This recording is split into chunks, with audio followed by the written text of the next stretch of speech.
Hello there and welcome. I'm Bob Proctor from the Proctor Gallagher Institute, and I've got some information that I think you're going to enjoy. I'm going to share a bit of a personal story with you and then reveal something that I've discovered that could change your life just like that. Have you ever sat back and watched what a few other people may be doing, the extreme success they're enjoying, and at just about the same time feel that maybe success was just slipping through your fingers? If you feel that your success has been slipping through your fingers in your relationships with loved ones, maybe your own children, maybe your business associates, or if you feel success has been slipping through your fingers insofar as your business, with your income, if you feel success of any kind has been slipping through your fingers in an area, maybe in sports or some area that I have not mentioned, I want you to go immediately. Don't put it off. Don't think you have something else to do. Do it right now. Sit down and take a pen and a pad and focus on that area that you want to change. And I guarantee you, if you can isolate what you want, I can show you how to get it. It's so easy to read in the paper, you see on TV. Well, it could be a personality, but it might be a relative or a person down the street, or maybe somebody you went to school with that you really didn't think was that bright, but they're enjoying tremendous success. And you just seem to be getting the same results all the time. Well, I discovered something. It took 9 years of intense research on my own personal part. But when I discovered it, I thought I had the keys to the kingdom. And all I wanted to do was share it with other people. So I'm going to ask you to open your mind a little and really become super honest with yourself. And I believe if you do, I'm going to show you how to get results that stick. Now, this isn't a game we're playing. This is a life that we're living. Many, many years ago, when I was a very young man, a man that became probably the best friend I'll ever have gave me this book. Now, this particular copy I've been reading for the past 52 years. It's Napoleon Hill's book, Think and Grow Rich. Now, it's fairly obvious. I've been reading this book for a long time. Pages are falling out of it. The covers come off it. But I stick with it, and I keep reading it. Now, it's not that I'm such a slow reader. It's just there's so much in this book. And I have found that regardless of what level of success I may enjoy, I can always find how to raise the bar through studying some of Napoleon Hill's material. Now, let me go back to the time I was a little kid. And this is the part I think probably that you'll be able to relate to. I did things I didn't want to do, and yet I was doing them anyway. And I'd get caught, and the teacher would say, "Why did you do that?" I say, "Well, I don't know." "Well, what do you mean you don't know? You know better." "I know." "Why'd you do it?" "I don't know." And to be quite honest with you, I don't know, or I didn't. And I go home and my mother would go through the same deal when I did something. "Why did you do that?" "I don't know." "What do you mean you don't know? You know better." "I know." "Well, why'd you do it?" "I don't know." I remember I was in the Navy and commanding officers say, "Proctor." "Yes, sir." "Why did you do that?" "I don't know, sir." "You know better than that." "I know." "Why'd you do it?" "I don't know." You see, all over the world, there's people doing things they don't want to do. It's giving them results they don't want to get, and they do it anyway. Why does that happen? Why is it that an individual will graduate from a prestigious university with a very beautiful degree and yet not capitalize on it? You see people every day who are absolutely brilliant. You know some. You're related to some. They've got degrees coming right off the end of their business card, and they're not making it. They may be broke. If they're in business, the business is stuck. Why does that happen? Well, I found out because of what happened to me reading this book. You see, when I started to read this, everything in my life started to change.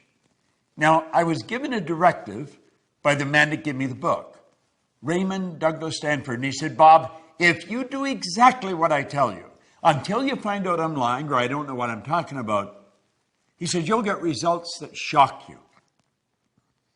Now, I've got to tell you, up to that point, I had been going down many roads and they were all wrong roads. I was 26 years old. I had never held a half-decent job. I was earning $4,000 a year and I owed $6,000. I just wasn't making it. I was stuck. And it had always been that way. And I didn't know how to change it. I wanted to, and I didn't know how. And he said, do exactly what I tell you. Well, you know, from the time I picked this up to 1 year later, my income changed and my life changed like night and day. Now, do you know, it's almost like daytime becoming night. You don't really notice it happening. Just notice, my goodness, it's dark out already. Well, that's the way my life changed. And I went from earning $4,000 a year, which was the most I'd ever earned up to that point, and I took it up to $175,000 a year. Now, you may be wondering, what was I doing? Because I'm going way back to 1961. I found out that it really doesn't matter what you're doing. Well, it does, but for the most part, it doesn't. What matters is how you're doing it. You see, when I read that book, I set a goal. I wanted to have $25,000. I gave myself a decade to do it. I really didn't believe it would happen. And I started cleaning floors on the side after my normal job, just to make a couple extra dollars. I ended up cleaning floors in Toronto, Montreal, Boston, Cleveland, Atlanta, London, England. My income shot up to over $5 million. And I didn't know what I was doing. I had to figure it out. And I sat down and I started to think, what happened? I had been raised to believe much the same as you've been raised to believe. If you're going to earn a lot of money, you've got to be really smart. But you know something? I knew I wasn't very smart. And I'm not putting myself down. I just knew I wasn't very smart. But I was earning a lot of money. Now, I'd also been raised to believe if you're going to have a good job or get a good position, you've got to have a good formal education, go to school to get a degree. I didn't go to school. I got kicked out of school after 2 months in high school. Now, I was happy about it, but so were they. See, I was really a misguided kid. I didn't have any formal education. I didn't have a good position. I owned the company. Now, you've got to admit, that would cause any thinking person to be a little confused. And I couldn't figure out what happened, but I wanted to know. I wasn't satisfied just with the fact that I was winning. I wanted to know why I was winning. And so I began to study. And I have never stopped. Now, one thing led to another, and I ended up walking away from my own company and taking a job. I took cut from income from a few $100,000 a year to $18,000 a year. In 1968, I went to work for the Nightingale Conant Corporation. Now, Earl Nightingale and Lloyd Conant became my personal mentors. And of course, because of my association with them, I became exposed to some absolute giants in the area of personal growth. Now, this is a way back when personal growth as an industry was really just beginning to start. I was selling records when I got into this business, long playing records. But I never stopped studying, and one thing led to the other, and I finally got the dots to connect. And when I got it connect, it was so obvious I was missing it. I want you to let your head represent your mind. Now, first of all, nobody's ever seen the mind. Mind is activity. Mind is not a thing. Your brain is not your mind. Your brain is an electronic switching station that alters the vibration you're in. And the vibration you're in dictates what you attract, but that's another subject. I want you to let the top half of your head represent the conscious mind, the bottom half represent the subconscious mind. Now, it's the conscious mind that school focuses on. That's where we gather all the information. If I could show you a graphic, you would see the conscious mind loaded with books, and the subconscious mind has a paradigm locked up in it. Now think of that for a moment. Do you know that your paradigm controls your vibration, it controls what you attract, and it also controls what you do? It literally controls your behavior. If you look outside at your results are nothing but the manifestation of your paradigm. And when you go to change your paradigm, which is something you must do if you want to change results, I'm going to tell you, you're in for the battle of your life. Paradigms do not want to be changed. There's an old saying, I've heard it many times over the years, habits die hard. So you have to ask yourself, what is a paradigm? A paradigm is a multitude of habits. They're ideas that are fixed in your subconscious mind, and when all brought together, they're called paradigms. So the paradigm is like a cybernetic mechanism. It's a control system in your subconscious mind. And the wisest among us sometimes do not understand that. So they don't understand how to change it. Do you see, unfortunately, school doesn't teach this to us. If you're having trouble in school, they tell you study some more. And so you pile some more information. But that doesn't change the behavior. If the teachers, if the parents only understood the report card is a reflection of the paradigm, not a reflection of the information that that student has gathered. If the sales manager only understood that the sales sheet is a reflection of the salesperson's paradigm, not what they know about selling. You see, people will study selling. They'll study practice and presentations. They study overcoming objections, and they study closing. And they get it right down to a science. But when they get in front of a prospect, the paradigm takes over.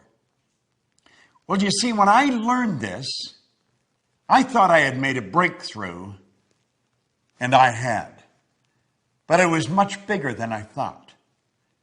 I went into companies, and I started to show the companies how paradigms was controlling the productivity in that company, regardless of the size. And one of the first large contracts I had was with the Prudential of America. And almost simultaneously with the Metropolitan Life Insurance Company. They are the two largest insurance companies in the world. And I was showing the agents how to change paradigms. And you know, their sales went up by hundreds of millions of dollars. And I'm not exaggerating. This is all documented. I'm not making up some funny story. This is on the books of the Prudential of America. One retired VP said he thought that Proctor raised the sales by $1 billion. Now, I worked all throughout the company. I've worked with companies all over the world, showing the employees how to alter the paradigm. See, employees are the most important thing to a company. Now, companies don't always seem to recognize that. They spend a lot of money on systems, on buildings, on brick and mortar, and on things. The next time you go into a hotel, think of this. If we took all the staff out of a hotel, from the chambermaid to the general manager, you wouldn't have a hotel any longer. You just have a brick and mortar edifice, a building full of stuff. You see, the hotel is the people. I was recently staying in the Ritz-Carlton Hotel. If you ask an employee where something is, they don't tell you, they show you. They have a motto. We are ladies and gentlemen serving ladies and gentlemen. Well, I want you to stop and really think of your results. And then ask yourself, do I know how to get better results? Oh, you do. I'm talking about from relationships to selling to building your business. If you feel, and without any formal education, without any real business experience, I built a pretty successful company. And I have been building successful companies and helping companies change, build bigger companies for 46 years now. There might be one or two people that are still alive that have been in it longer than me. You see, I'm going to be 80 on my next birthday. But you want to know something? I got as much energy as a person in their 30s or 40s. And I'm going to tell you why. I understand who I am. I understand how to express the higher side of my own personality. See, we don't get energy, we release energy. And desire is the triggering mechanism to release the energy. Well, I can show you. I can show you how to alter the paradigm. I'll help you understand how it was built, because it's genetic. It was started right at the moment of conception, when all of mom's DNA and all dad's DNA came together and formed the nucleus of you. And then 280 days later, you made your great debut on this planet, and you were programmed environmentally. I'm going to show you how to change it. I'm going to show you how to take the knowledge you've already got and compound your results. Turning your annual income to a monthly income, it's doable. I can show you how to do it. I'm not exaggerating, not even a bit. It's shocking when you stop and think about what you're capable of doing. Edison one time said, if we all did what we were capable of, we would astonish ourselves. Do you know something? I think it's time we started to astonish ourselves. See, at the Proctor Gallagher Institute, we give you information that produces results that stick. It's not a blip on the screen. I feel good, so it goes up, but it comes back down. We're going to show you how to change that automatic pilot that's lodged in your subconscious mind. We're going to show you how to alter that paradigm and how to consciously and deliberately build the paradigm that will produce the results automatic that you seriously want. I just love this material. I absolutely love it. And I love sharing it. I love watching people change right before my eyes in seminars. I don't have any special talent and ability. I've just got some phenomenal information that I've gathered over the past 52 years. And you can have it. If success has been slipping through your fingers, you can stop it right now. And you can produce the results you want, results that stick. This is Bob Proctor. Thank you.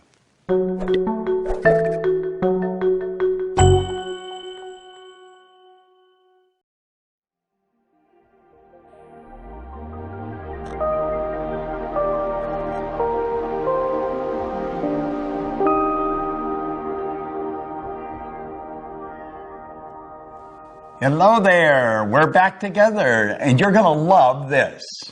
Now, I'm betting that you really liked paradigms. I remember when I first discovered that, I thought I was the only one that knew it.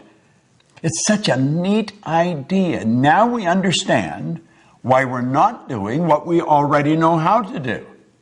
Now let me ask you something really important.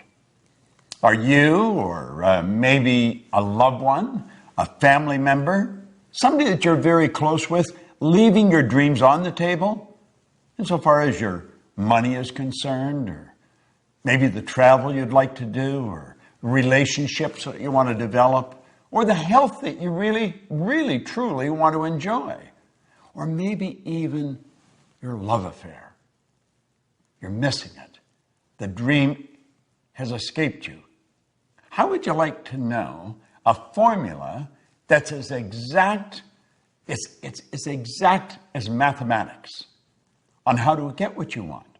See, most people are really extras in their own movie. They look at somebody else and they think, wow, if only I could do that. Well, let me let you in on a secret. You can do that if that's what you want to do. I'm betting that is probably not what you want to do. That's what they want to do. And you know something? If they're doing what they want, you can do what you want, and I can do what I want. See, we're all working with the same mental faculties. We're all working with the same power, and we're all working with the same laws. So it's a matter of understanding how to set and how to achieve goals. Have you ever been really ready to do something and you were scared stiff, and so you backed away and left it back on the table? I know I've been like that. I know a lot of people are like that. Well, if you've done that in the past, or a loved one, you can share this with them. And I would suggest that you do invite some friends in and share this with them. And then sit around as a group and openly and very transparently discuss these hang-ups that we've got, because we've all got them. You're not the only one with them. Now let's stop and think about goals. You know, Thoreau was, he was quite a guy. He said, if a person will advance confidently in the direction of their dream and just endeavor, in other words, you only have to give it your best shot, endeavor to live the life that you've imagined. Do you know what's going to happen? He said you'll meet with success unexpected in common hours. You'll be on your way downtown to do some shopping, and you'll think, I did it. I actually did it. I reached the goal. Do you know the beautiful part about working with goal setting and goal achieving with the right rules by law? That's exactly what happens. You reach the goal and you're motoring at such a speed and having so much fun, you get past it before you realize you've already done it. You're probably off to the next one. Do you know what it is? It's a habitual way to live a creative life that's fulfilling, that really leaves you inside like you've got something. Now, I refer to the system that we use in the Proctor Gallagher Institute. I refer to it as the ABC of goals.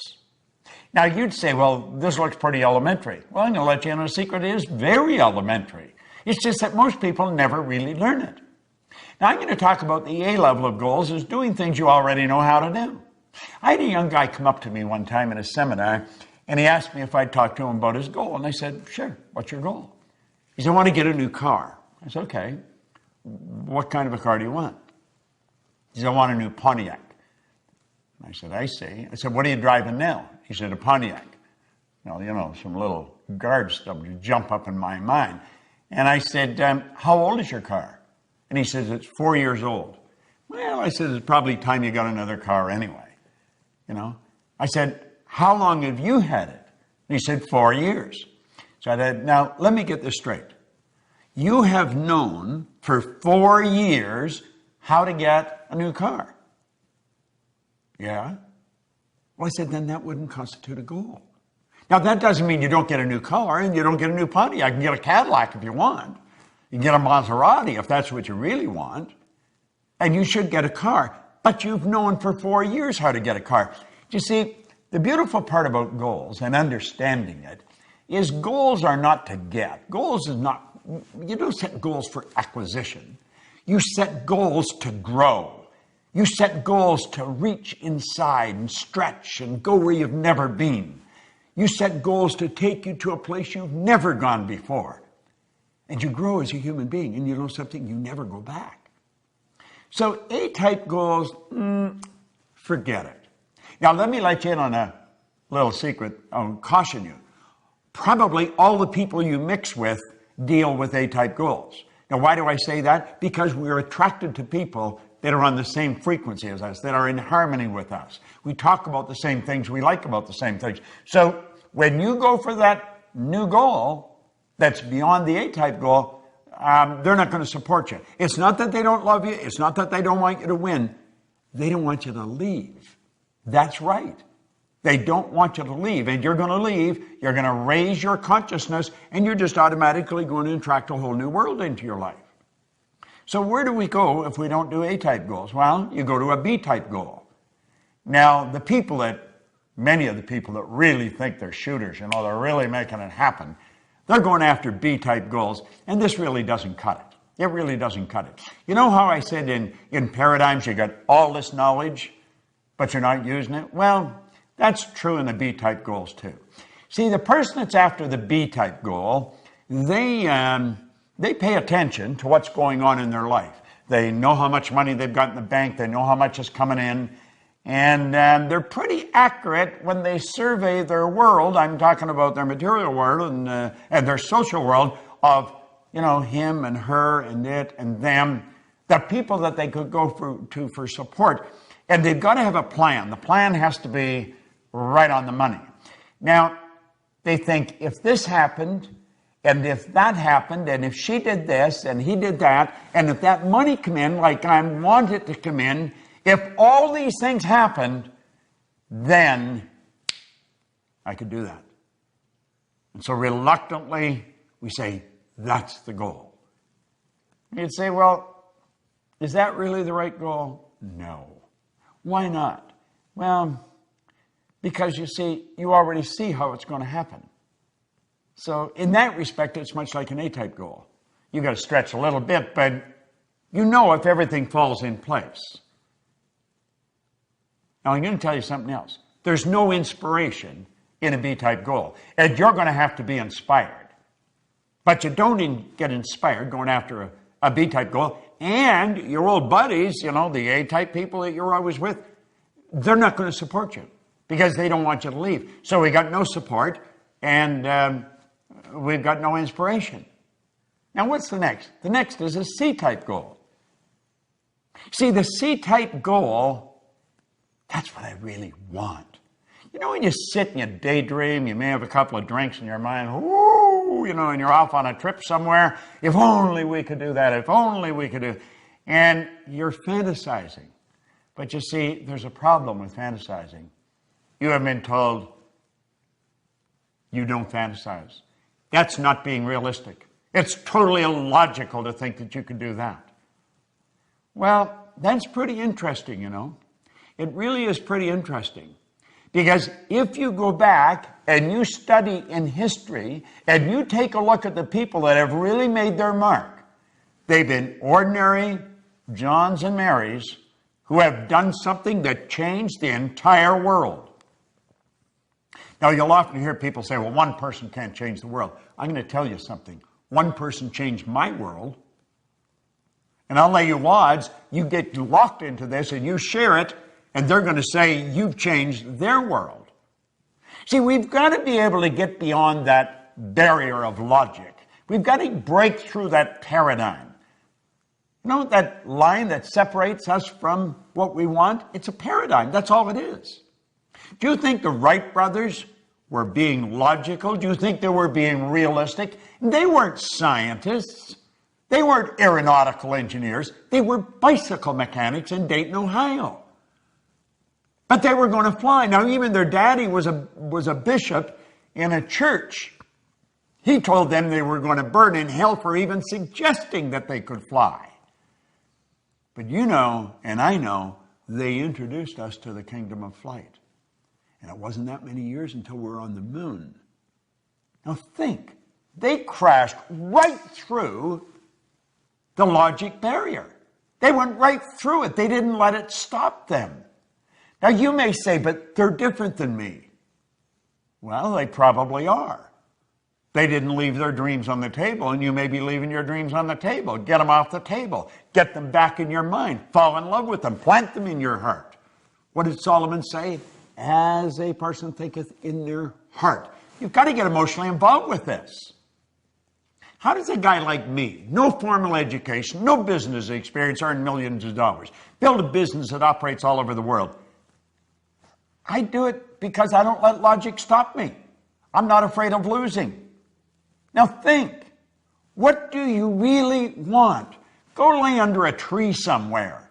Don't even talk to anybody. Let your mind wander. Let it take off. Go to the land of imagination. Think about it. Let your mind wander. Go right through the terror barrier that we call logic. I'm going to teach you something about the terror barrier later, but I want you to stop and think of what you want. I had the very good fortune of working with Sir Edmund Hillary. Now, you might not even know who he is, although he hasn't been gone very long. He is the guy that was the first person to stand on top of the world. He was the very first man to stand on the top of Mount Everest, along with Tenzing Norgay, his Sherpa guide. So you know the beautiful thing about them, this little side deal, neither one of them would say who got there first. Tenzing Norgay didn't say. Edmund Hillary didn't say. But they were the first, Hillary and his Sherpa guide. Now, Ed Hillary was a beekeeper from New Zealand. He was a beekeeper down in Auckland, New Zealand. Where did he get the idea that he could do something that has never been done before? People died. There's people encased in ice up there. They're never coming down. They've tried to do this. They've been trying to do this for centuries. Just like the Wright brothers, there's people trying to fly for centuries. But you know the strange thing about it? Ed Hillary went up there in 1951, he failed. He went back in 52, he failed. Now there's people around him saying, you've got to be out of your mind going back there. You're going to kill yourself. But in 1953, he stood on top of the world. Now, I had the pleasure of working with him on a couple of occasions, and the only difference in Ed Hillary and myself that I could see was in his size. He was a big man. You say, but I'm not like Hillary and I'm not like the Wright brothers. You're exactly like them. You're exactly like them. There's a spiritual power within you that's perfect. Your spiritual DNA is perfect, and it's forever seeking expression with and through you. That's why you want things. Don't throw your wants. Don't leave your wants on the table. For goodness sake, take a run at it. Go sit down at that table. Get a pad and a pen out and start thinking, what do I really want? I want to be financially independent. That's something all thinking people want. I'm going to tell you something. When you have no money problems, you'll be amazed how much free time you have. You see, in this program, we talk about wants. We're not talking about what we think we can do, and we're not talking about what we've done in the past. We're talking about where we're going, what we're going to do. What do you want? I guarantee you, if you can describe it, if you can see it in your head, you can hold it in your hand. That's exactly the way it works. Napoleon Hill, my mentor, he said, anything the mind can conceive and believe, it can achieve. Now, you may not believe you can. I guarantee you stick with us and you keep studying what I'm sharing with you, and you'll change your beliefs. See, I found out that was one of the keys in my success. I changed my belief. See, our belief system is based upon our evaluation of something. And frequently, if we reevaluate a situation, our belief about that situation will change. There's a 3-step process for goal setting and achieving. It's fantasy, theory, fact. You've got to build the fantasy. And it's okay to say that it's just a fantasy. That's where everything starts. That's where your clothes started. You probably have synthetic fibers on. We didn't always know how to do that. The building you're in, the air conditioning, the heating system, your cell phone, your computer. The fact that I can shoot this here and you can sit there and watch it. We weren't always able to do this. Somebody fantasized. And then they turned their fantasy into a theory. See, they went from using their imagination and they began to use their reasoning factor, and they started to add thoughts to it. And they started to bring it together. And they started to give it some serious thought. It's like Hillary said, I bet I can get to the top of that mountain. Everybody's saying they're crazy. But they didn't know what he could see. He could see what they couldn't see. The Wright brothers. One was saying to the other, I see it, brother, I see it, I see it's up there. And when they got up, they were only up for 14 seconds. And somebody said, yeah, but their first flight was only 14 seconds. And they said, we not only got up there, but we stayed up there for 14 seconds.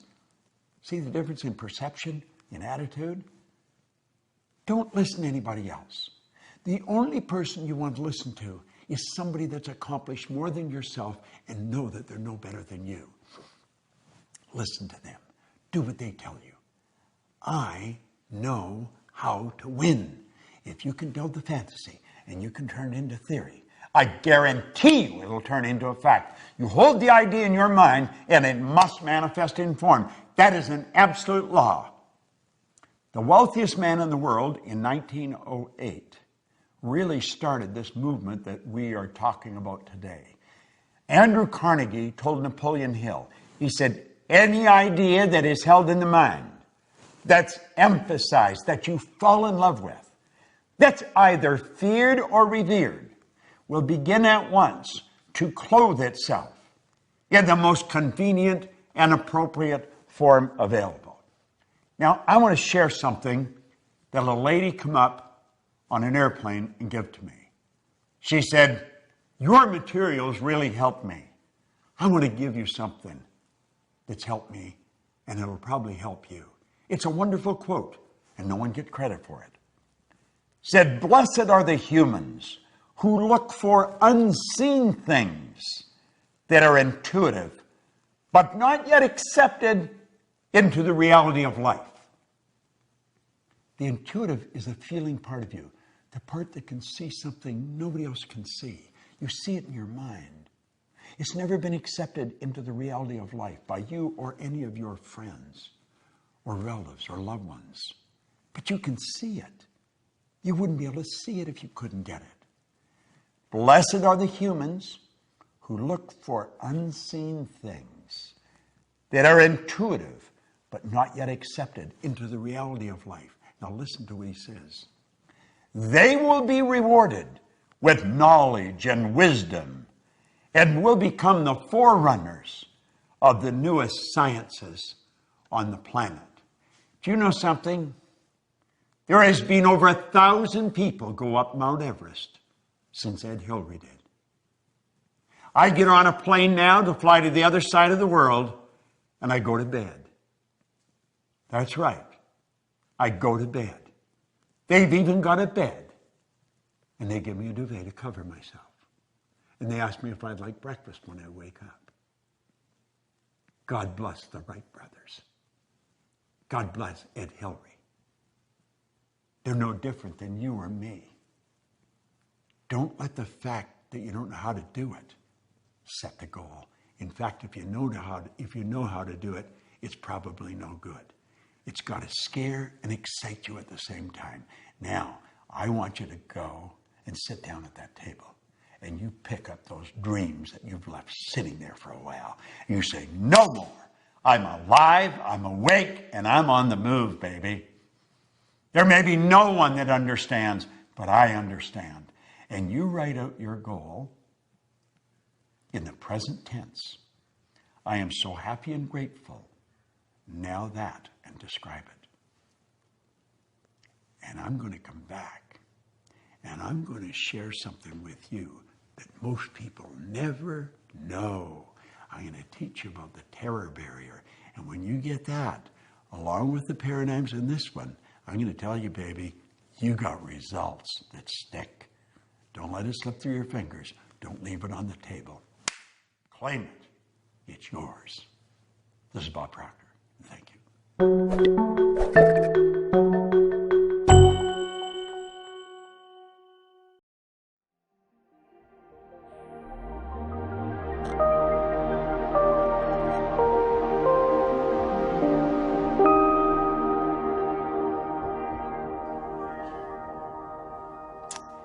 Well, here we are back again. Now we've got some understanding of what paradigms are. We know that if you know how to get to where you're going, you're probably going in the wrong direction. You're not going after what you want. See, the beautiful thing about goals is that it's a forever, never-ending experience. You're going on a journey. You're always going where you've never been. That's what life is about. Life is an exciting adventure. It should never be a bore. And it can be, but only if you follow the right rules. Now, I'm betting that you went and sat down again at the table and you picked up your dream and you've itemized it. I am so happy and grateful now that. Now that you've done that, there's a little internal war going to start going on. Because you see, the paradigm is there in your subconscious mind. It controls your vibration, therefore it controls your actions. Now, there was a doctor, I'm going to digress for a moment, and I'm going to share something with you that I consider the most phenomenal idea that I have ever learned. I had been studying this material for a good 9 years, trying to figure out, why was I winning? I was winning, but I didn't know why. And you know something? Most people that are winning don't know why.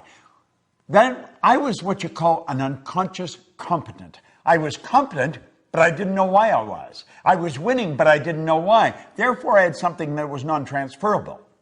You're going to become a conscious competent, and you're going to know why you're winning, and therefore you can share it with your kids, your family, your friends. That's the beautiful part about this. Now, I have to take you back to the year 1934. Long time ago, you've got to admit. There was a doctor by the name of Truman Fleet in San Antonio, Texas. And he was actually appalled at the state of the healing arts. He said, we're not going about this. We're not doing this right. He said, we're treating the symptoms of disease. We're not treating disease at all.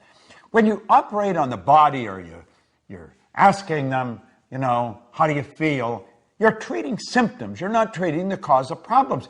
Yet he said, everything originates in the mind. U.S. Anderson wrote one time, when we fully realize that thought causes all, we'll know there's never any limits that we ourselves do not impose. It starts inside.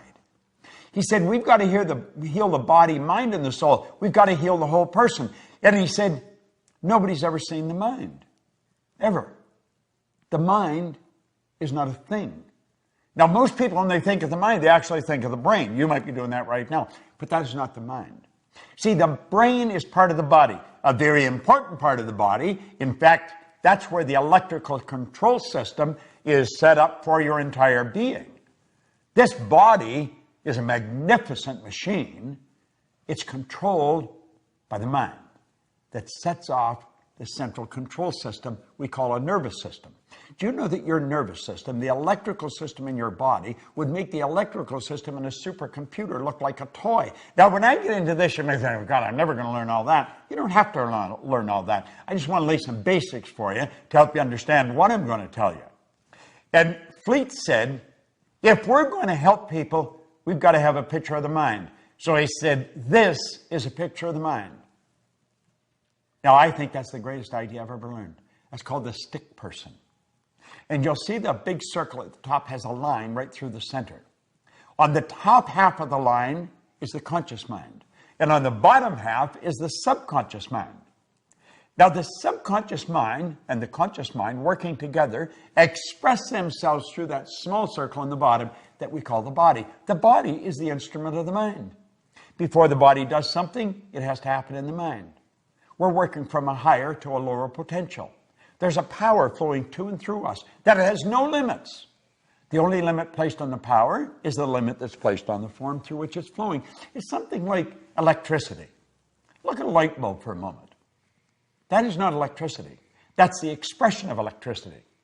See, the only limit placed on electricity is the limit that's placed on the form through which it's flowing, namely the transformer or the bulb. If you want more light, put in a bigger bulb. Well, if we want more action, plug in a bigger idea. Now, he said, this drawing represents the mind. The top half represents the conscious mind. The bottom half represents the subconscious mind. And the small circle represents the body. Now, I'm going to take the conscious mind off for a minute. Now you just have the subconscious. That is how you arrived on the scene. Your subconscious mind was wide open. Your subconscious mind has no ability to reject anything. Whatever you turn over to it, it will accept. You see, as a little baby, you arrive on the scene like that. That's how language is learned. That's how you pick up all the idiosyncrasies of the people around you. Now, there was genetic conditioning prior to you arriving on the scene. That's why you look so much like your relatives. But then you arrive, you learn the language of the people that surround you. If there's 4 or 5 languages spoken around you, you learn all 4 or 5 languages. There's many places in the world where babies learn 4 or 5 languages before they even go to kindergarten. But as you start to get towards time to go to school, that psychic barrier starts to come up, and the conscious faculties begin to develop. And that's when you start thinking for yourself. But you see, what to think has already been programmed. See that X in the subconscious mind with a puffy little cloud around it? That's the paradigm. And of course, that puts the body in an X-type vibration. Now, there's a power flowing into your consciousness. It never stops. And as the power flows in, you build ideas. And what kind of ideas you build? X-type ideas. Why? Because they're in harmony with the paradigm. If you start to think thoughts that are not in harmony with the paradigm, it causes quite a bit of discomfort. Now think. If you've never jumped out of a plane, go up in a plane and contemplate jumping out of it. You'll start to feel very uncomfortable. You see, it's not an X idea. It's not an X idea. Now, it could be that you get involved with that, but not as long as you're thinking X-type ideas. Now, do you see, your life to this point has been controlled by a paradigm, and so you've been thinking thoughts that are in harmony with the paradigm. That is why we keep getting the same results over and over and over again. There's no secret to this. It's predictable. If you watch people, you'll watch how they move. There's habit patterns being expressed, behavioral patterns that's producing the same result. Now let's move this ahead. I call that state bondage. Now we're going to move ahead, and we're going to move into a state that I call reason. Remember I said that power flows in and you can make anything out of it you want? Well, there's a why idea floating out there. What is the why idea? The why idea may sell the house and move to another country. The why idea may quit the job, start your own business. The why idea may bet everything you've got on yourself and your ability to start and build a business. That why idea is one scary little sucker. But you know something? As long as you keep it in your conscious mind and just think about it, everything's cool. And you see, while your dream was on the table, everything was fine. It's something you looked at every now and then. You were capable of seeing it and thinking it, but you never really got emotionally involved with it. That's why it stayed on the table. The idea came to your mind off and on, but it slipped through your fingers. And that's what happens with most people. Success is slipping through their fingers. It lands and lays and stays on the table. What we want to do is turn that idea over to that power inside. Now, what happens when we do that? Well, let's stop and think of what I said. I said the X energy in the paradigm controls the vibration. Now, on a conscious level, vibration is referred to as feeling. You'll probably want to watch this maybe 4 or 5 times because it probably is foreign information. And as you watch it 4 or 5 times, you'll say, damn, that makes so much sense. And it really does because it's the truth about what we're doing. Well, the X energy causes us to vibrate the way we're vibrating. And if somebody says, how do you feel? You'll say, pretty good. Or I don't feel too good. What you're really saying is, I'm in a great vibration or I'm not in a very good vibration. What happens when you're not in a very good vibration? You're emotionally involved in a negative idea. See, your subconscious is your emotional mind. Now, if you go to turn that why idea over to the subconscious mind, which is what you have to do if you're going to act on it, all hell breaks loose. Now look at this. When you do that, when you take the why idea and you turn it over, you're going to find that worry, fear, anxiety strike. Bang! A terror barrier pops up and you bounce off that terror barrier and you go right back into bondage. You think, oh God, I don't really want to do that. I mean, I don't need all that money. And I'd have all those income tax problems. And besides, I don't want to have the responsibility of a company. I may not earn much here, but I feel safe here. That's what keeps most people where they are. You see, the worry is on a conscious level. You worry you're not going to put it all together. Remember, you can't see the results. You can't see how you're going to do it. And that worry instantly turns into fear. You impress worry and it turns into fear. Now, whatever's impressed must be expressed and it turns into anxiety. Now, in a future lesson, I'm going to show you where it goes from there. But for the benefit of this lesson, you don't like to stay in an anxious state.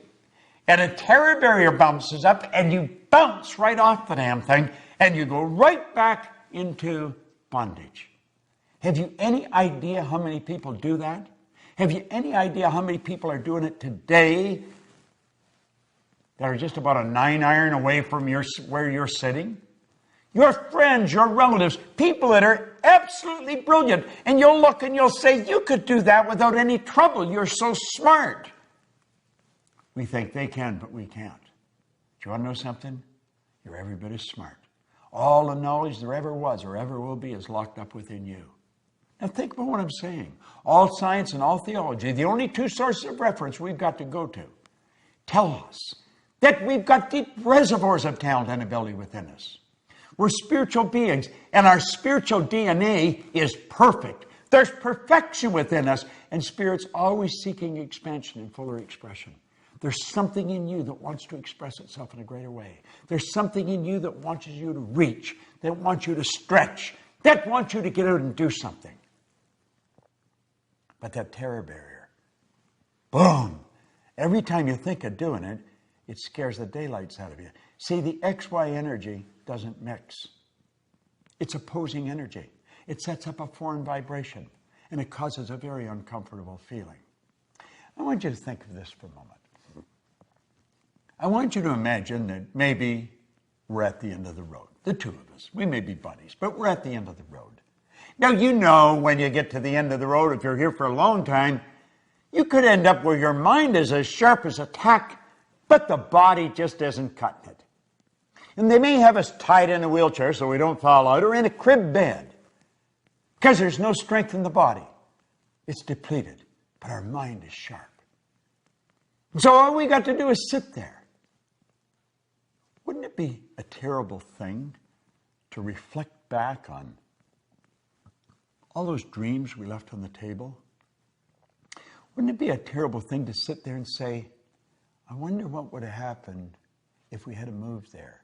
I wonder what would have happened if I had built that company. I wonder what would have happened,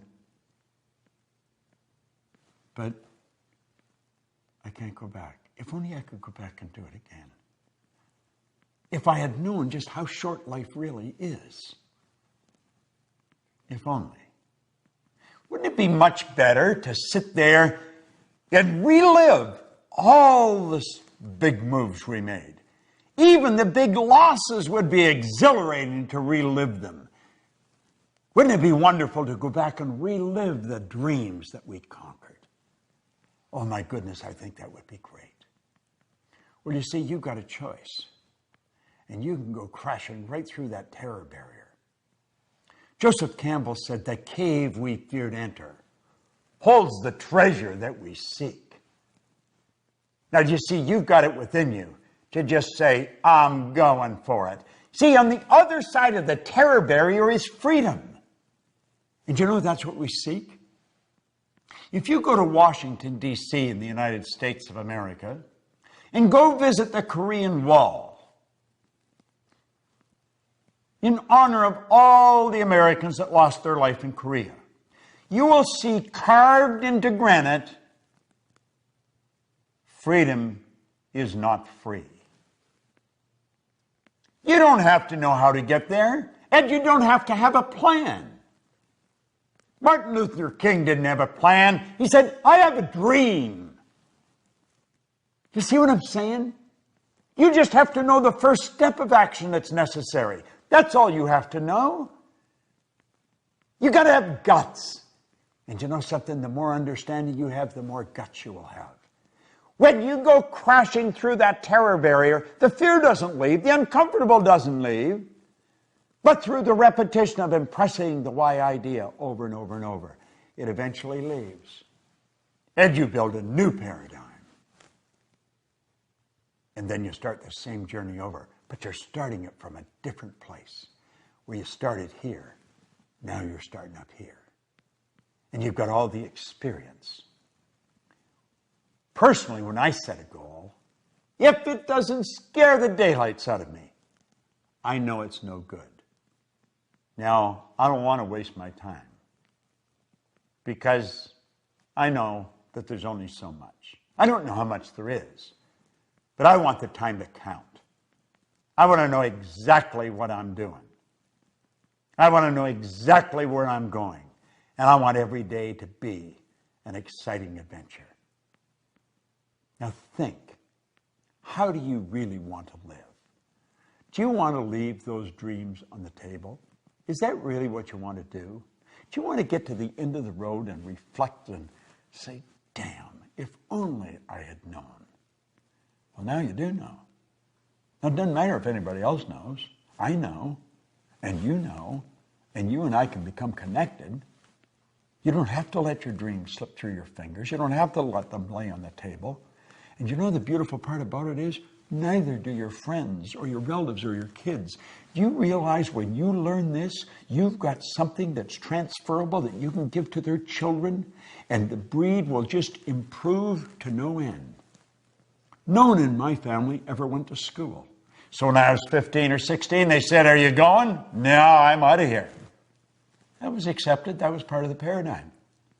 I started to study this material before any of my children were born. I didn't ask them if they were going to go. I just changed one question. Where are you going to go? Do you know something? They all went to school. Isn't that strange? It's so strange. Now you may wonder whether your friends and relatives and neighbors are going to accept you. Probably not at first. They'll think you're a little crazy. But Edison's relatives thought that. The Wright brothers thought that. Hillary's brothers and sisters thought that. I went to dinner with my sister and her husband, and my wife's sister, and Gina, and her husband, on my birthday here just 2 or 3 weeks ago.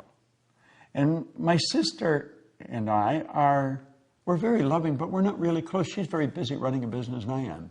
My brother and I, he's in Southern California, I'm in Toronto. So although we stay in touch and, we love each other, we don't spend a lot of time together. We're very busy reaching our own goals. And Helen said, Al and I sat in Florida and we talked about you. And we talked about the change that's taken place in our family since you picked up Think and Grow Rich. And we realized none of us, our kids, no one would be living the life we're living if you hadn't gone for that goal, Bob. And she and Al had a plaque made and engraved, and they gave it to me for my 79th birthday.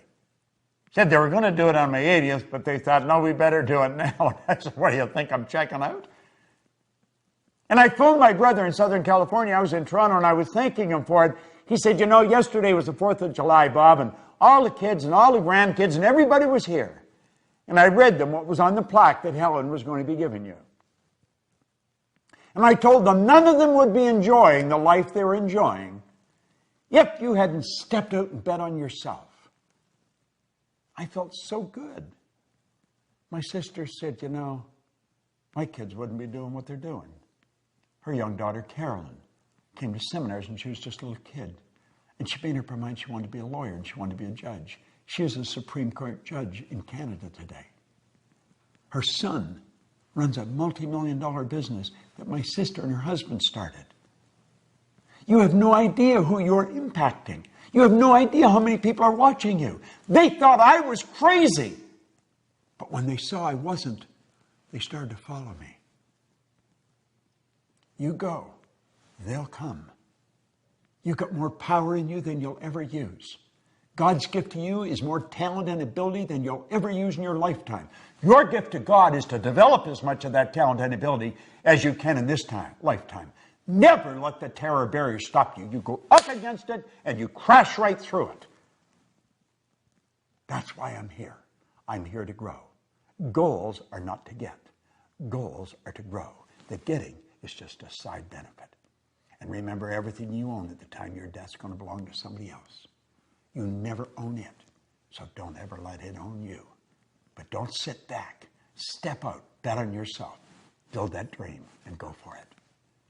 Now you watch this. You watch this video. You watch all these videos you've received. You get very involved in this program that we're laying out.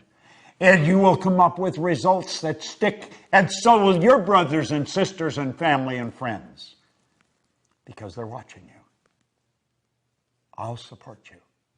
The Proctor Gallagher Institute is here for one person, to help people do what we've done.